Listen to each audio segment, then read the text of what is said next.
Bienvenidos a Mucho Miedo, vuestro canal de terror favorito. Y si no lo es, debería serlo. Hoy vengo con la aterradora historia llamada El último viaje. La carretera desierta se extendía frente a él como un sendero interminable hacia la oscuridad. Eduardo miraba el espejo retrovisor una y otra vez, no por miedo a que alguien lo siguiera, sino para cerciorarse de que el maletero permaneciera bien cerrado. Dentro, el cuerpo desmembrado de su última víctima descansaba en bolsas de plástico. A su lado, el asiento del copiloto estaba vacío, pero la tensión en su pecho crecía con cada kilómetro que recorría. El asesino en serie llevaba años perfeccionando su arte. Cada asesinato era más limpio, más calculado. Esta vez, todo había salido según lo planeado, o eso creía. Pero mientras avanzaba hacia el bosque donde planeaba deshacerse del cadáver, algo le pareció extraño. Un ligero frío comenzó a llenar el coche, pese a que había apagado el aire acondicionado hacía tiempo. Sintió un escalofrío recorrer su espalda y de repente, el asiento del copiloto ya no estaba vacío. Miró de reojo y su corazón dio un vuelco. Sentado a su lado, estaba una presencia fantasmal. Era imposible. Era la víctima que acababa de desmembrar, intacta, como si nunca hubiera tocado sus manos. Su rostro estaba pálido, con los ojos vacíos y fijos en él. Lo miraba en silencio, con una mirada acusadora, llena de paz, pero a su vez llena de odio. Eduardo perdió el control del volante por un segundo, pero logró corregir la dirección del coche antes de salirse de la carretera. Su respiración se aceleró mientras su mente intentaba racionalizar lo que veía. No podía ser real. Se obligó a mirarlo de nuevo, buscando un indicio de que todo era una ilusión, un delirio a causa del cansancio. Pero la figura permanecía allí, con una mirada que parecía escarbar en su mente, buscando algo más profundo que el miedo, su conciencia. El fantasma no habló, no lo necesitaba.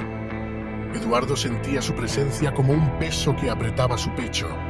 Cada vez que sus ojos hacían contacto visual con los del espectro, el maletero parecía vibrar.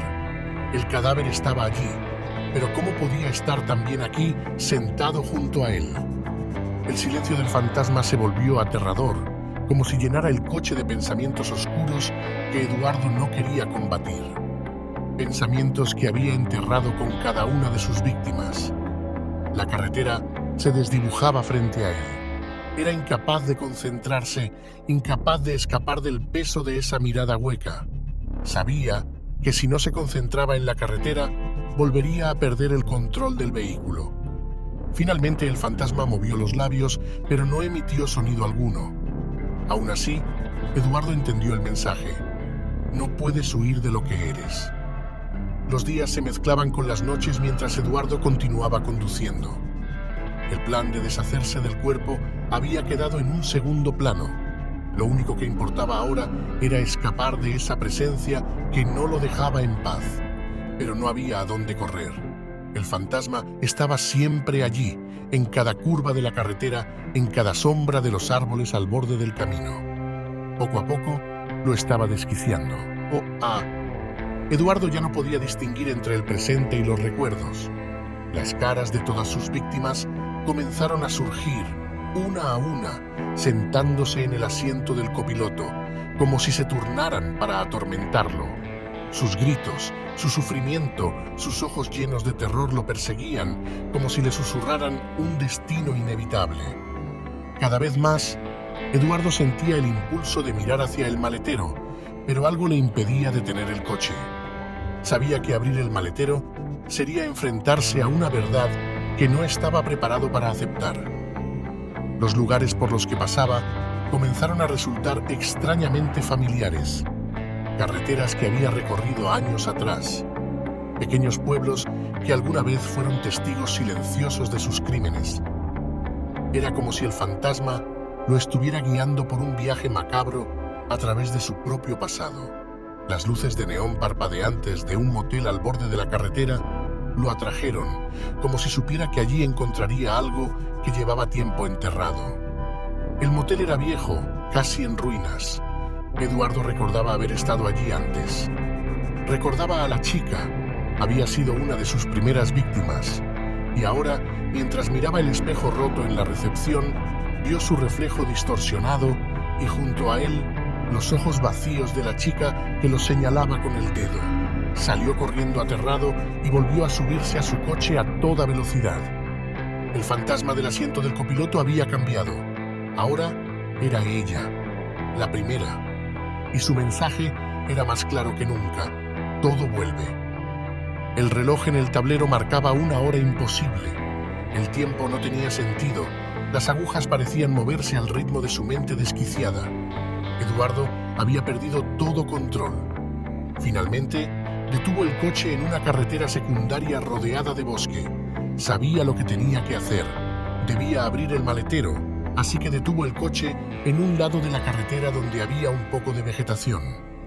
Con las manos temblorosas, abrió la tapa del maletero y se encontró con las bolsas negras. Las rompió desesperadamente, pero dentro no encontró lo que esperaba. No había cadáveres, solo una imagen de sí mismo. Él, con los ojos vacíos, lo miraba desde dentro de la bolsa con una sonrisa siniestra y perturbadora. Cerró los ojos y al abrirlos, el fantasma ya no estaba en el asiento del copiloto. Estaba dentro de su cabeza. Eduardo se vio a sí mismo sentado en el coche, pero ya no como conductor. Ahora era pasajero en su propia mente, observando cómo el fantasma tomaba el control. Miró a su reflejo en el espejo retrovisor y ya no era el hombre que había sido. Su rostro era un espejismo, sus ojos eran pozos de oscuridad. El coche arrancó solo y Eduardo, en el asiento del copiloto, sintió el frío invadir cada fibra de su ser. Ya no era el cazador, ahora era la presa, atrapado en una pesadilla eterna donde el verdadero monstruo era él mismo. Y la carretera, que antes lo había llevado al olvido, ahora lo arrastraba a su propio infierno personal. En el maletero, la imagen de su reflejo seguía allí, sonriendo. Quien conducía ahora era el fantasma de aquel a quien Eduardo había asesinado, mientras Eduardo estaba en el maletero y su propio espíritu era el copiloto, contemplando todo sin poder hacer nada. El fantasma que ahora conducía fue directo al acantilado más alto de la ciudad y despeñó el coche desde arriba. Así fue el trágico final de Eduardo. Al día siguiente encontraron el coche destrozado.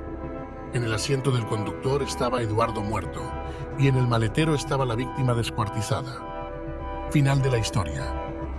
Espero que os haya gustado tanto como a mí. No olvidéis suscribiros y darle like, o vendrá Eduardo a por vosotros.